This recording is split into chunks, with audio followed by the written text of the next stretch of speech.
Tonight, we talk about a soul's journey through multiple lives, why we reincarnate, how karma may play out from things we do in a past life and carry on into our next life.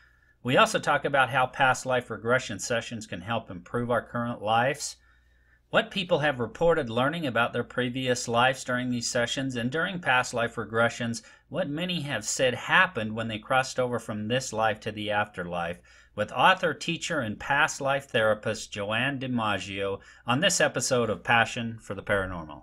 Okay, my guest tonight, Joanne Dimaggio, had a long career in marketing and public relations before pursuing a successful freelance writing career. She's had hundreds of articles published in national and local newspapers, magazines, and websites. In 1987, she became actively involved with Edgar Cayce's Association for Research and Enlightenment, or ARE. In 1995, she moved to Charlottesville, Virginia, and eventually became coordinator for ARE. That was in 2008, and she earned her master's degree in transpersonal studies through Atlantic University, and was named the first president of the Atlantic University Alumni Association, and 2010 was named AU's Outstanding Graduate. She leads workshops on the subject of soul writing to audiences across the country and has been a guest on numerous radio programs. One of her latest books, I Did It to Myself Again, New Life Between Life Case Studies, show how your soul's contract is guiding your life. Joanne, thank you so much for joining me on the show tonight. Oh, it's my pleasure, Curry. Thank you for inviting me. It's great to have you, and it's quite interesting as I read through kind of the intro into this book. So you had 25 case studies you looked at. Take us back to kind of how this materialized and how this book came about. Well, I have been doing past life research for over 30 years. And I am a past life therapist as well as a researcher. And what I found over the time that I've been working with clients is that a lot of people will come in and they'll start blaming their parents or their spouses or their business colleagues or anybody they can think of for what's going on in their life. And I knew that whatever was going on in their life was something that they themselves had put into motion. This is from all of my work in past life studies. So I wanted to redirect their thinking from blaming others to understanding that they've made these choices in their pre-life planning session. I also wanted to build on the research that was done by Dr. Michael Newton. He's really the pioneer in this field. And I wanted to compare it to the teachings of Edgar Cayce. So then I wanted to explore the common afterlife experience of the people in my research group to see if they were seeing and experiencing the same things. So it has sort of a threefold purpose to it. Now, how did you get together the people to do this study? Are these people that you had worked with before? How'd that kind of come about? Well, I'm very fortunate in that I have a very wide network. So I had announced that I was doing this at my Unity Church. I was looking for volunteers. I got quite a few from there. And then also through the ARE.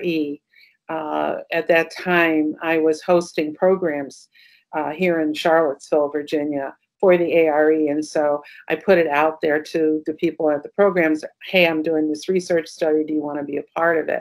And so I had no problem finding volunteers at all. Now, Joanne, how did it happen for you in terms of how you became a believer in the reincarnation and past lives? Talk to us a little bit about that journey, how that kind of happened for you. You know, I've been revisiting that recently, really trying to think about how did this start and why did I get into it as deeply professionally as I have. And for me, it really started when I was a teenager. I was brought up Catholic. I went to 12 years of Catholic schooling. And there were things about the Catholicism that it didn't make sense to me about, at the time when I was growing up, if you ate meat on Friday, it was considered a mortal sin. And if you died without going to confession, you'd go straight to hell. And I thought, this doesn't sound right to me. You know, what kind of a loving God would do something like that? So anyway, I started to question, and the whole idea of sin, the whole idea of only one chance in life. And I started reading books about Edgar Cayce. I read books that were written by Jess Stern, Ruth Montgomery, a lot of the metaphysical writers that were prominent in the 60s and 70s. And my first book on reincarnation was The Search for Bridie Murphy. And that really, really whet my interest. And so I was interested in it as a teenager, and then I sort of went away from it for a while, you know, got married, had a family, lived in suburbia. And then in 1987, Shirley MacLaine's book, Out on a Limb, became a miniseries. And it was broadcast over a couple of nights on ABC. I'll never forget this. It was in January. And for me, that was my big wake-up call, like a lot of sleeping metaphysicians, and especially when she started talking about her own past life journey. And that reminded me of my interest in it when I was a teenager. So in 1987, I joined the ARE, and I actually formed my own past life research organization outside of Chicago called Plexus. So that was the beginning of it for me. Now, Joanne, did you actually have some past life regression? And if so, when did that first happen for you? When did you undergo that? Well, I had hints all through life that I may have had an 18th century lifetime. I was getting, and you know, I talk about this with, about how children have interests in things that may point to a previous lifetime. So that was happening as a child. All through college, I was just fascinated by that time period. And I loved everything about it. I loved the music. I loved the architecture. I loved everything. After Out on a Limb in 1987, when I became involved with ARE, that's when I had, around that time, I started meeting past life therapists, past life researchers, past life authors. They became sort of in my circle. And so I did start working with some of them professionally who were leading me into regressions. So I did quite a few regressions over the years. Again, as an effort to understand the process, to understand what happens, because I felt like my job was to write about it. In the beginning, I didn't want to be a therapist. I thought of myself as a reporter for the universe. And I just simply thought, this is fascinating. I want to learn more about it. I want to see how this changes people's lives. And so in the beginning, that's what I was doing. I was the observer and the writer. And then I met with the late Henry Leo Baldock, who was really big with the ARE as far as reincarnation topics was concerned. And he took me aside once, and I'll never forget, he said, Joanne, you know more about reincarnation than 95% of the past life therapists that are out there. Why aren't you doing it? And I said, I'm not supposed to be a therapist. I'm supposed to be a writer. Well, he kept on and kept on and kept on. So finally I said, all right, already. And I got my hypnotherapy certification and started doing the work myself. Now, when people undergo these, do they recall after the session is over? Do they recall going through it oftentimes, or is it kind of just something that happens and then they kind of forget afterwards? No, they absolutely remember it. They remember every aspect of it. I give everybody a written transcript after a regression, only because the details may escape them. But so if they have a written transcript, they can go back and actually read what it was that they said, and that'll jar some memories for them. But yeah, it's not like, you know, you get amnesia after it, or you just don't know what you're saying while you're saying it. It's really very much a part of your story. There's emotion attached to it many times, where people are crying, or they're laughing, or they're shivering because they're cold. I cannot make them feel that way in a regression session. That's something that's coming from deep within them. So that just adds to the validation that the experience is real. Yeah, and begs the question now, when they go through these regression sessions, does it oftentimes help them deal with some sort of situation they're dealing with in their present life? And walk us through how that kind of helps people in their present day lives. Well, absolutely. What I tell people is when I do a regression, I don't go in there with any idea of where we're going, and neither do they. Even if they came in and said, "I think I was in Atlantis. Would you take me to Atlantis?" That's not the way it works. I ask their soul to guide them to a past life that's having an impact on them now. So there are some issues that happened in a previous lifetime that they're dealing with in the here and now.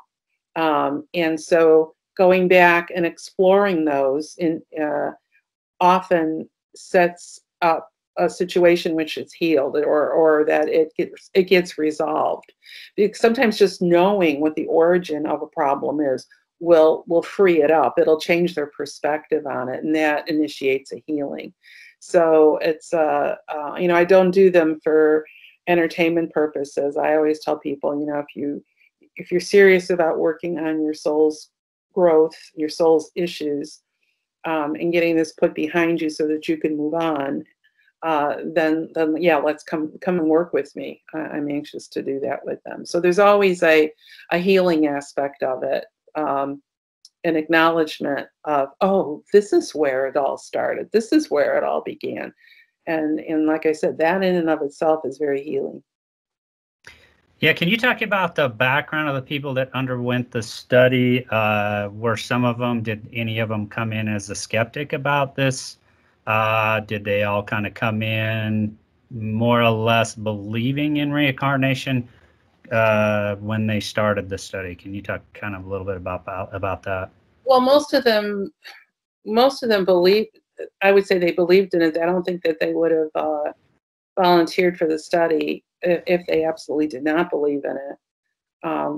I also, because it was a research study, I didn't really have the luxury of time to work with people who were uh, skeptical. Now, I do work with people who are skeptical on my regular practice, but for the purpose of a research study, we had to get in and get out quickly.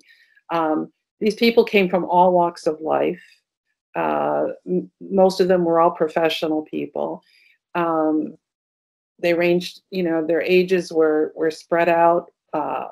Some were in their 30s, some were in their 80s. And they may have come in feeling like, I'm not really sure what this is all about or where this is going to take me. I'm not even sure you're going to be able to regress me, or that you're going to be able to hypnotize me. Um, so they may have been a little skeptical about that. But every single one of them, we successfully were able to tap into a past life and then take them back into their present life, and then reverse it so they could go into the afterlife in the pre-life planning session. So they were able to see what their soul was doing while it was in spirit before they became the person they are today. Yeah, that's one that is really, to me, is probably the most fascinating. Is what happened to these people, what they experience in those in between lives. Mm-hmm. But let me back up for just a second. Did some of them actually experience more than one past life in their regression sessions? No, we kept it to one. There wasn't time really. When I said to them, we're going to go to the past life that's most impacting you now, that limited it to one lifetime. So, so I did the traditional past life regression with them. That was the first part of their session. Then I took them back into their current life, and then we backed up and went into the afterlife to see uh, all the things that they did, the decisions that they made that set up the lifetime that they have right now.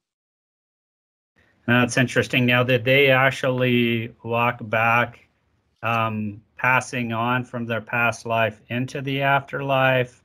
Did they actually go through that phase of the regression? I had to do it. I had to do it a little different because we've had many, many, many, many past lives. But the one that you're working on now, the life that you're leading right now, the issues that you brought in with you could have been from a past life that happened 1,000 years ago. So when you died 1,000 years ago and you went into the afterlife, you were planning for the next lifetime. You were not planning for a lifetime in the 21st century. Okay. So what I had to do was bring them back into the here and now, into their current life, and then back them up so that they could go to the afterlife, so they could see the planning session for this lifetime. So they did have the experience of dying, and I did ask them, what does it feel like to die? What is your path once the soul leaves the body? What does that look like? What does that feel like? Going into the afterlife, going to spirit, where your soul is going to be based. Basically, it's like this is your home base while you're in spirit. So we were able to do all of that, but it came out of it was backwards. It was going from this life backwards rather than from the past life going forward. Okay. Yeah, that makes sense. Now, I think that's kind of some of those questions are questions, I think, deep burning questions that a lot of people want to answer. Obviously, what happens when we die? Mm-hmm. What can we expect to experience? And it seems like with past lives and reincarnation, there's also near-death experiences where there's been a lot of cases documented where there's similarities. In your research, what did you find out as far in terms of kind of the common themes or similarities in what people experience when they're transitioning from this life to the next life? They said they were fully conscious. They had a sense of freedom and release. For most, it was a very gentle, painless process. Some described it as popping out of a body. When I asked what it felt like for the soul to leave the body, about a little over 90% of them said that they could move around freely after their death. Most left immediately. They didn't hang out. And a lot of the near-death experiencers will say that they sort of hang out and they're looking down at their body. They're like up at the ceiling and they're looking down at what's going on around them, which is why when they come back, they could tell the doctors and the nurses exactly what was being said or what was being done. That wasn't the case with these people because they were not near-death experiences. They were a final death experience for them.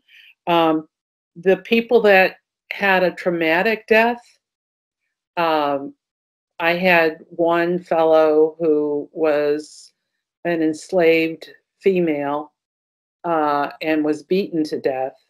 And he said that the soul in his body at that point popped out of the body before the actual death took place. And I've heard that before from others who've talked about a traumatic death of some sort, that they don't feel the death. They don't feel that the excruciating pain of the death because the soul has already left the body before the body is destroyed. So that was common with everybody in my group as well. Wow, that's fascinating because I think that's what a lot of people fear is the pain of dying and what may happen. So if you're coming into a traumatic experience, your soul may be coming out of your body before you have to experience that horrific death, whatever that may be. Have you found that to be the case in a number of these that you researched? Yeah, people that have been burned to death or people that have been tortured. I had one woman who was on she was like a pirate of some sort and was tortured and said the same thing.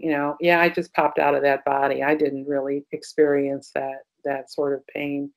So, and I even heard Joan of Arc, that she didn't experience any pain either because her soul left that body before that body was destroyed. That's what they tell me in the limited research that I've done on this topic. So, there may be others out there who have had horrendous deaths who may say the opposite. But for those in my study, that seemed to be a common denominator. Sure. And there's always the question of the people that undergo tragic deaths as well, sudden deaths, a sudden a sudden airplane crash they're involved in, or an automobile accident. It's a sudden death, an unexpected death. I work in the paranormal. I've been involved in paranormal investigating for a number of years now. There is this kind of belief, if you will, in paranormal circles that oftentimes what we may term ghosts, some may say disincarnate spirits, wanderers, whatever. There's a number of terms you hear out there. In your research, have you discovered that there are souls that kind of stay trapped in this earthly plane that don't really transition over right away? That doesn't come up in past life work so much, because you're dealing with souls that are remembering an experience in a physical body, go through the death, and then come back into another physical body. So they're not trapped. They're just living the life, learning whatever lessons they need to learn as a spiritual being in a physical body, and then going through the death, and then waiting until the time is right for them to come back. Then they just pop right back into another body and go on to work on whatever issues they decide to work on. So that has not been the case. I have had clients, however, who have had, I would say they've had spirit possession. One in particular came in, and this spirit was very dominating and would not let us do the regression, kept interfering. And then I knew I was in over my head, because I don't deal with that very often. In the 34 years I've been working with spirit and doing this work, I think I've only had 2 maybe that I have felt were seriously, they were very difficult for me to deal with, because I was out of my element. I don't work with discarnate entities in terms of attached entities, I should say. And so, or spirit releasement or any of that. I mean, I acknowledge it exists, but most of the people, 99.9% of the people coming to me don't have those issues. Yeah, I want to talk a little bit about this. You mentioned people talking about they're able to kind of wander freely once they come outside of their bodies. What exactly does that mean? I mean, are they able to just kind of move about like they would in normal life? How did they kind of explain that? They talk about themselves being feeling like they're a swirling energy, and that they're able to travel with ease and travel very fast and very far. It's a sense of flying, they say. Some of them say they're floating. Many of them describe vivid colors that they see along the way, and beams of white light. They all say it's a very freeing experience, and that they're moving into a place where there's no judgment, there's no right or wrong, there's just total equality. So the spirit, the soul, is able to move about without any hampering, because it doesn't have a physical body anymore to hold it down or limit its ability to move about. So that's basically what they're talking about. Interesting. And now, in some of these cases, people do they report going through a tunnel of light? I've heard that often reported in near-death cases, near-death experience cases. Yeah, they'll talk. I ask them, when we talk about what does it feel like to die, a lot of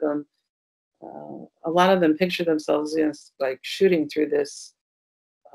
Not necessarily a tunnel. Hardly anybody mentioned the tunnel, but they did talk about being in the sky, seeing stars, and just moving very quickly. They end up. I asked them if they You know, the old story, I know in Catholicism we were told about St. Peter and the pearly gates, and you know, when you die, you're met there, and there's this big book, and you look, you know, and he goes, okay, you go to the left, you go to the right.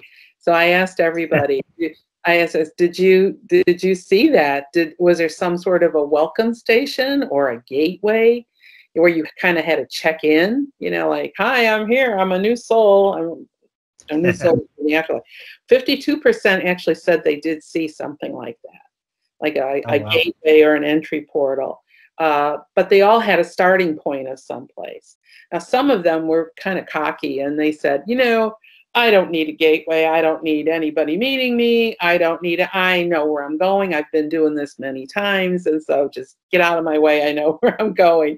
So they really kind of made me laugh. Some of them talked about, you know, that their starting station was looked like a Greek temple, or it looked like a chalet, or it looked like a marketplace in ancient Rome, or, you know, some sort of official marble building. So they all had an image of a starting point, but a percentage of them did not say that meant anything to them. They didn't need to meet anybody. Well, they didn't need a welcome committee. They didn't need a guide to meet them and say, okay, I'm going to take you around, because they said, I've been here many times, I don't need that. And they just went about their business. So that's interesting. So perhaps those are souls that have traveled many times in many different lives, perhaps. Right, exactly. They've made that trip a lot of times. They remember making that trip. This wasn't anything new to them, and so they just barreled through. Yeah, that's interesting too. So do a lot of them report familiarization with the process once they're kind of passing on? You know, some people say passing on to the other side. Whatever that process is it do they report saying that this is a pretty seamless process? Does it seem familiar oftentimes? Yeah, especially for the ones who just barreled on through. It was a familiar process. They say, I've died many times. I've been through this before. They all described. Well, I should say, 88% of them were greeted by a guide of some sort. So it was like a welcome wagon, you know. They felt welcome. They felt there was a joy they felt of reconnecting with souls that had passed before them. They described where they were as it was always a beautiful day. No one ever said the skies were gray. You know, there was no sun out. It was raining. It was, you know, everyone said it was a beautiful day. Sense of brilliant color. Some of them imagined that or created the thought, because this is another thing they all said, whatever they thought of, they could create. So if for them the afterlife was going to look like the old neighborhood that they just left, that's what the afterlife would look like. Some of them saw themselves in a pasture in the Alps, and some of them were in a log cabin. You know, whatever they created that was comfortable for them, that became their afterlife home. And they all described something different. So that was interesting to me too. Wow. Yeah, that is interesting. Now, what about some sort of concept of different levels, depending on some sort of energy frequency levels, anything like that people talk about? No, they made it very clear over and over again that there are no tiers. Tiers meaning TIERS. There were no levels. Every soul was treated equally. There was no judgment. No saying, you really blew it in that life, you've got to go back and do it over again. None of that existed. No judgment whatsoever. Although the images that came to mind looked judgmental. You know, you talk about the Council of Elders, a lot of them described them as looking like a bunch of judges, you know, on a bench. That they talk about the council chamber as looking like a courtroom of some sort. So You know, and that the elders were wearing, they were all gray-haired old men wearing long robes and stuff, because those are the earthly images we have of people that are wise and in authority and in a place of judgment. But in fact, they said they were not judged at all. And they were just made to feel loved and welcomed. And hey, you know, let's sit down and talk about that last lifetime. You know, let's talk about where you gained. Let's talk about where you lost. Let's talk about things that, you know, the soul will say, well, why did this happen? This, you know, I don't understand this lifetime at all. This to me was a waste of time. And then the guide, you know, the higher entity will say, well, there was a reason for it, and let's talk about it. So they have that chance to have sort of a debriefing session, but it's not at all. There's no hierarchy involved in it. Okay, interesting. Now that have you ran any cases where people had done something, I don't know, seriously bad in a previous life? They committed atrocities. They did something really bad, and was it the same, more or less the same experience, you know, transitioning for them? It was the same experience. The difference is that they've got some massive karma to deal with in the next lifetime.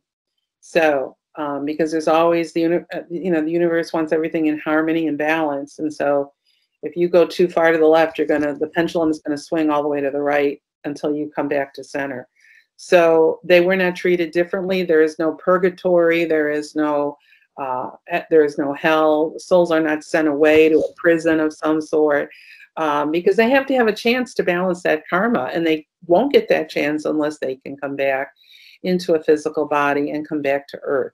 Now, with karma, it's reap what you sow. So, you know, very well, when they come into the next life, a lot of those atrocities that they were responsible for could end up happening to them.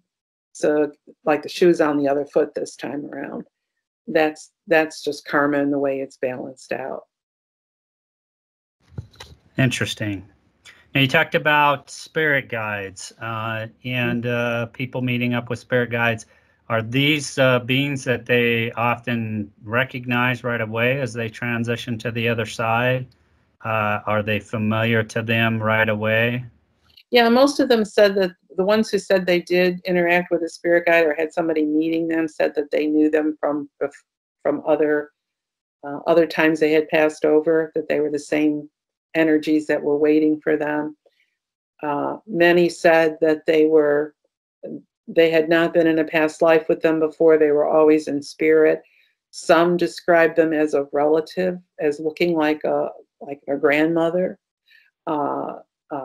Others described them as, you know, somebody that we might know a name of, like a biblical character of some sort.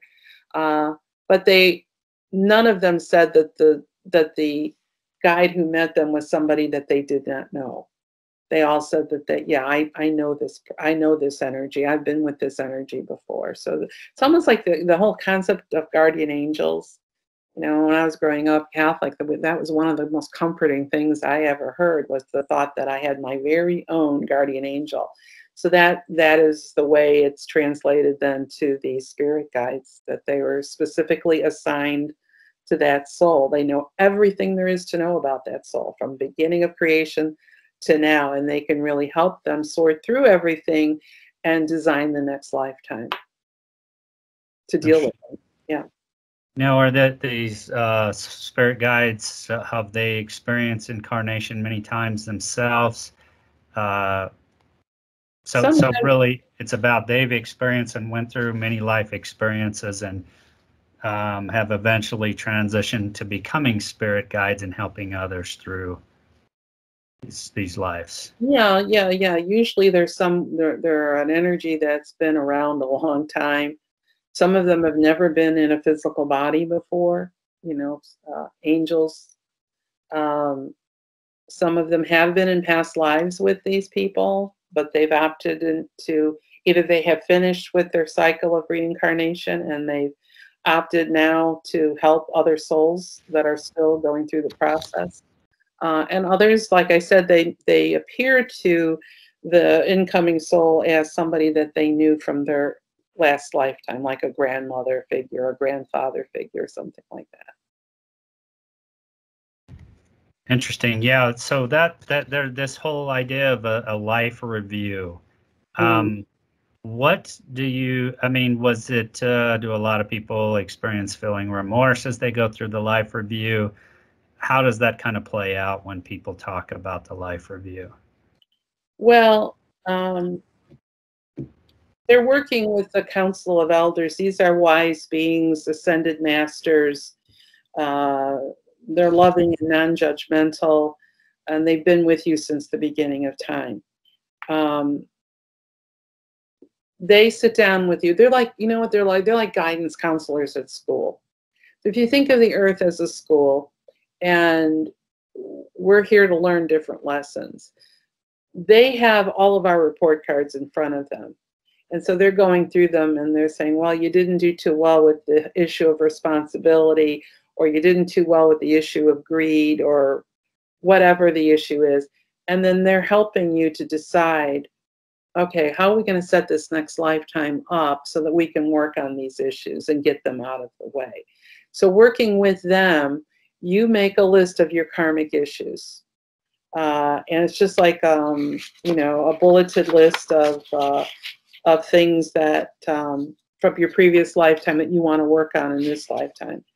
And from there, you make a list of your karmic attributes. These are all of the positive things that you've done in previous lifetimes that you don't have to deal with those anymore. For instance, a karmic issue would be something like abandonment, or guilt, or anger, or letting go, surrendering. Those are a karmic issue. Then the karmic attributes come along, and these are things that you worked through in a previous life. You don't have to deal with them again, and you can use them. It's like a bank account. You can withdraw them to help you work on those issues. So healing, creativity, those are karmic attributes. Leadership skills, teaching, intuition, those are all things in your positive column. So you make that list of what are you working on, and then what have you brought in with, what are you bringing in with you to help you deal with those. So that's the whole purpose of working with that Council of Elders, is to create that list. And then out of that comes, well, what is your soul's purpose? What is your mission in the next lifetime? And then people are asked, you know, can you say in one sentence why you're here? Because that's like the number one question people ask me when they want a regression. I don't know what I'm doing here. I don't know what my purpose is. Why am I here? Especially now with everything that's going on. So all those questions are answered during this afterlife session.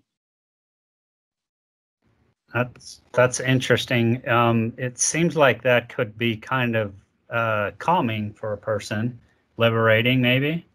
Do a lot of people walk away feeling like they've had a kind of a change in their outlook in life? Does it? I mean, do you see a lot of positive outcomes with people after these sessions? Well, I do absolutely.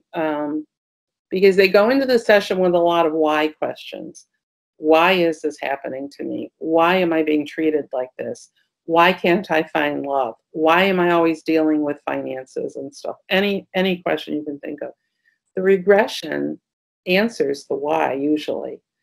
But you take it a step further and you go into the pre-life planning session and you see that you set it up that way. If you're dealing with an issue of abandonment, and you say, you know, I abandoned somebody in a previous lifetime. You're working this out with the elders, right? I abandoned someone in a previous life, and I didn't care about what their feeling was about it. So you think, well, to balance that out, you're going to have to feel what it's like to be abandoned. So you decide, okay, I'm going to come into my next life, and abandonment is going to be my issue. So what happens? Members of your soul family say, and soul family, we travel together as a pod. So we're with the same souls lifetime after lifetime after lifetime, but we change gender and we change roles. So your mother in this lifetime could have been your husband in a previous lifetime. We just keep changing, but we're still the same soul family. So they say, I'm going to come in with you in your next lifetime. You know, I'm going to be your grandmother. I'm going to be your husband. I'm going to be your brother. And at some point in your life, I'm going to abandon you. And you're thinking to yourself, well, wow, that's really cruel. But on a soul level, it's not, because this is what you asked them to do. You said, I need to work on this issue, and I need to understand what it is that I did. I need to know the ramifications of what I did so that I can heal it and forgive myself for doing that. So that's the role that they play. And they'll come in and work with you on whatever issue you decide you need to work on. Yeah. I always ask this question when I have people similar to you on the show, involved in similar types of work. If you do hear people report that it's very peaceful on the other side, it's very non-judgmental, and in near death experiences, you hear people say, I didn't really want to come back, Yeah. but I knew I had some unfinished business Right. of some sort. What is the impetus for making us want to reincarnate? Why would we not just stay on the other side and not have to come back and deal with these things? Because you haven't finished your education on earth. You haven't finished the lessons you need to learn about being a spiritual being in a physical body.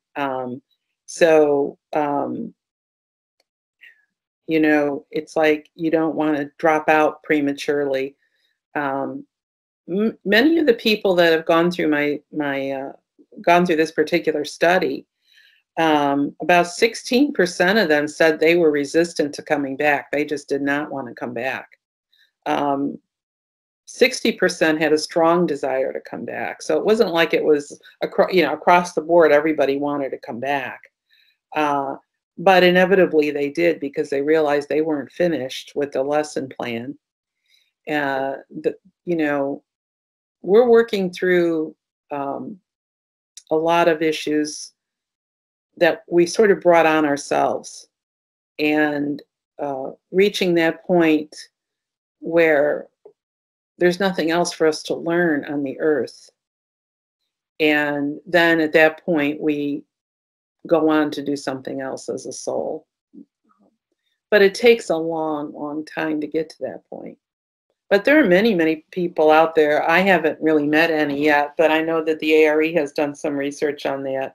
And Edgar Cayce, when he was alive, he had named quite a few people who did not have to come back. A lot of people don't have to come back, but they come back anyway. They come back to be in service to other souls.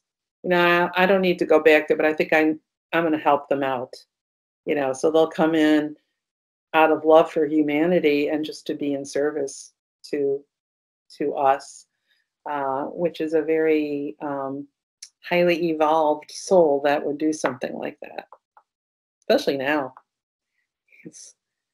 Yeah. Yes. Yeah. I want to get into this idea of people reporting being greeted by family members. Now, I've even heard of people who are maybe say they are terminal cancer patients and they are very close to death, but have not quite reached it yet, who have experiencing deceased loved ones greeting them or seeing them. What's been your experience with that in your research? So you're talking like right at the moment of death? Yes, either right before death or at the moment of death as they're transitioning. Yeah, I've that's not one of the areas that we ventured into with my research project. So they did not talk about, none of them mentioned anybody there right at that very moment. They did talk about them, like I said, when they got to the other side and they got to that gateway or that welcome station, there was somebody there. But I know what you're talking about, because even in my own family, I've had family members who have passed away, who right before they passed away said that they saw so and so yesterday. That either my husband came to visit me, or my my sister came to visit me, and these people were deceased. So I know that that happens, but in the case of the people that were in my research, we did not really explore that to any length of that at that moment. But like I said, they did pop up later in the afterlife. So they were there, but they were not necessarily there at that moment of death. Interesting.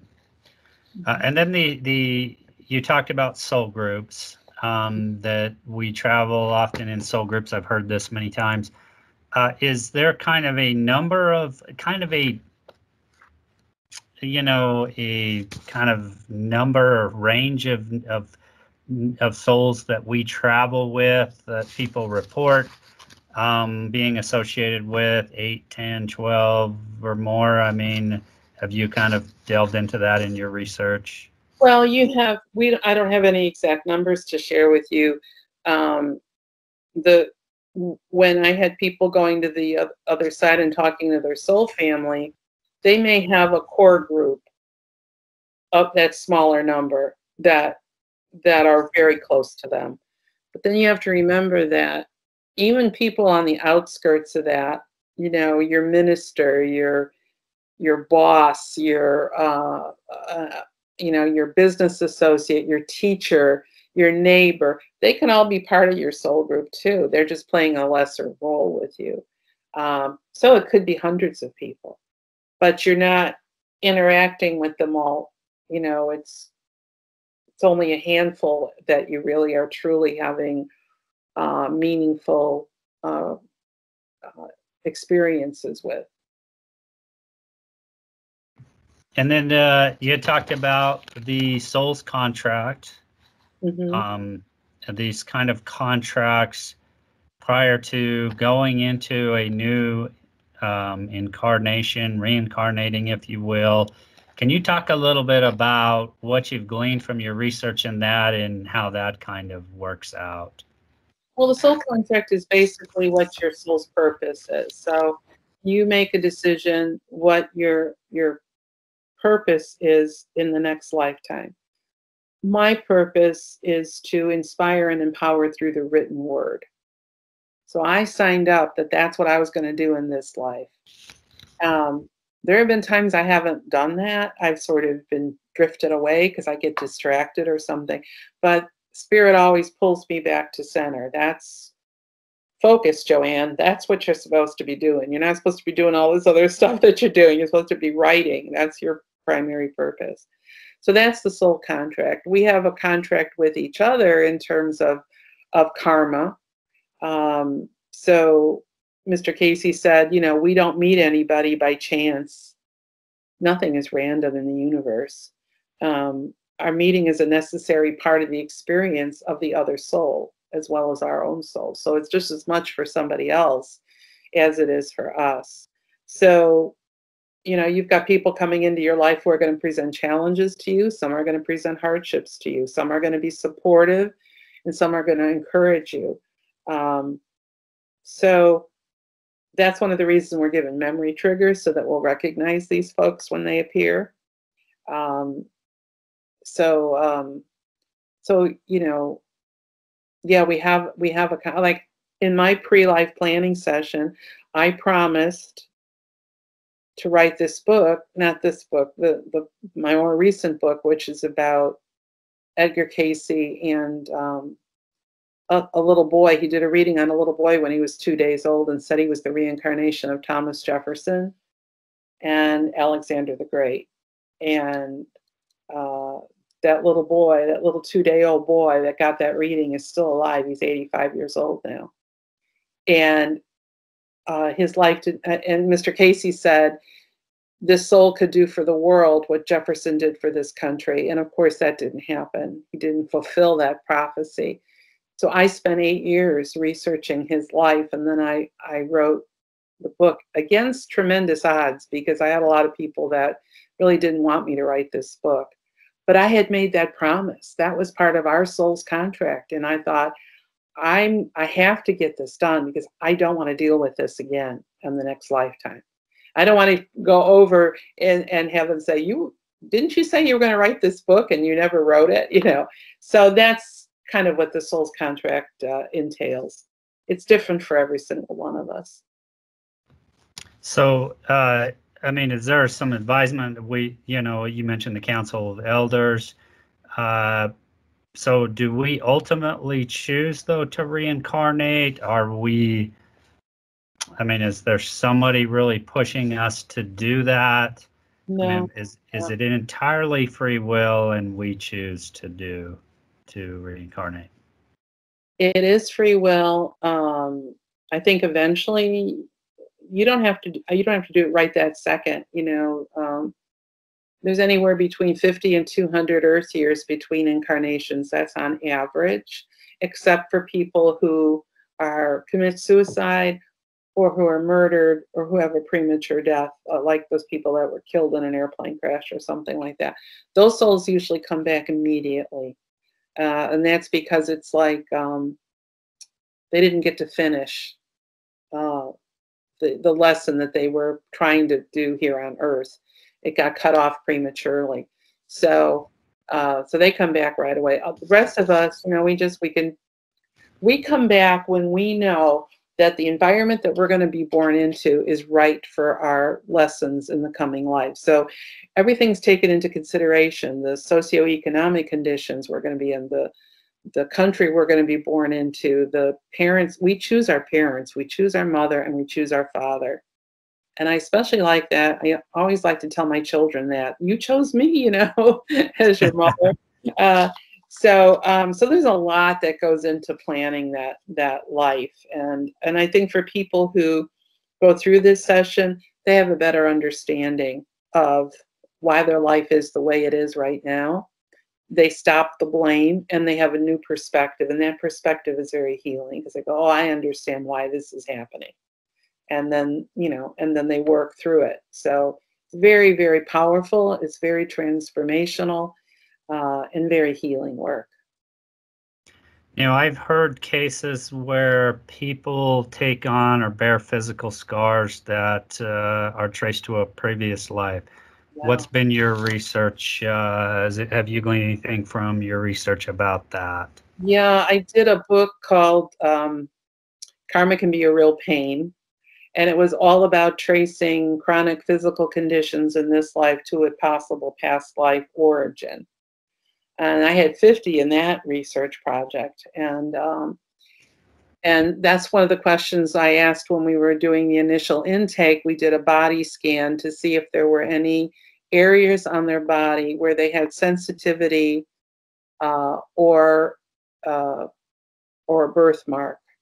Birthmark, a lot of that work, that pioneering work, was done by Dr. Ian Stevenson, who has since passed away, right here at the University of Virginia in Charlottesville. He did a lot of work into, a lot of research into that area. So people that have scars could be a remnant, or birthmark could be a remnant of a wound from a previous life. They got stabbed or speared or something, or bullet or something like that. So yeah, those are often can be tied to an injury, a fatal wound, an illness, or something that happened in a prior life, and then it's manifested again in this life to remind you of that life and the issues that you're working through from that life. Interesting. Mm-hmm. I'm going to share the screen for a minute here, and pull up an image of the book. Now, it sounds like Joanne, you've produced it, or you've published a new book. Mm-hmm. Here's the book we're talking about tonight. I did it to myself again. New Life Between Life Cases show how your soul's contract is a guide to your life. So if anybody wants to check out this book or any of your other work, or the new book you just mentioned, how do they find out more about your work? Well, you can go to my website, which is joannedimaggio.com, JoanneDimaggio.com. All of my books are on there. I have a blog, articles from my newsletters about different case studies that I've done. or just writing about a particular aspect of past life work. You can also find all of the types of regressions that I do and teaching of soul writing. And if you're interested, you can book an appointment with me right online, and I do them all by Zoom now. So, and actually, those are more successful than when I did them in person. So, because people are doing them in the comfort of their home, and they're very comfortable doing it that way. So, Sure. yeah. So my website has a really fun kind of quiz to help you figure out what type of regression you need. And I've got a lot of FAQs on there as well. So I invite everybody to take a look at that. And Joanne, I just thought of a question I was meaning to ask as we're wrapping up here, and I didn't ask. Was there any cases that you looked at, or one case that really stood out, that really surprised you, or really, made you, it was just something you were not really expecting? Anything like that, any of the cases you looked at in the book?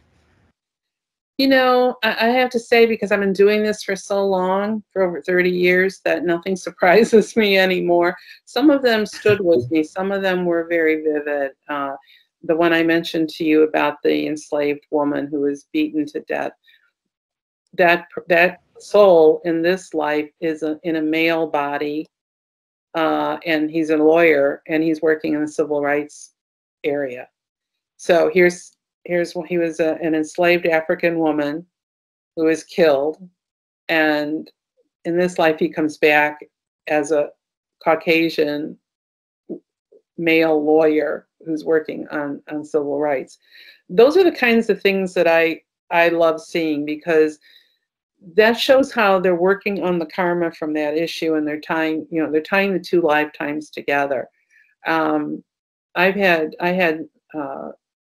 had many others. I had a woman who came to me who was sure she died in the Holocaust. And she was a 71-year-old psychiatric nurse. And every night she was having night terrors. She was having nightmares every night about this lifetime, that she thought she had that lifetime. Her husband called me, and he begged me to take her as part of my Karma Can Be a Real Pain research project. And I did work with her, and turned out she wasn't in the Holocaust. She was quite a bit before then. She was in Bristol, England, but her life was, she was sexually abused. She was starving. She was cold all the time. So there was a lot of elements of her life that were similar to what it would have been had she been in the Holocaust. And after she went through the regression, her night terrors stopped. And she and her husband came to the book launch, and they were both in tears and said, "We can't thank you enough, that nothing else worked. And she hasn't had a nightmare since your session." So that's the power of the healing. Everybody has a story. All of my books include the transcriptions of the regressions themselves. So if you want to just go in there to read stories of what people have experienced in previous lifetimes, they're certainly available to you. But keep in mind, what did they learn from that? How did they bring that information forward into this life to make this life better? So that's the whole purpose of doing this, what I call sacred work. And I'm really humbled by the outcome of many of my sessions with people. Right. Yeah, thank you for sharing that. Joanne, I really appreciate you joining me tonight and sharing the information about the work you do, and how people can get in touch with you and reach out to you, and keep up the great work, and have a great rest of your night. Thank you. It's my pleasure. Thank you for this opportunity. All right. Thank you, Joanne.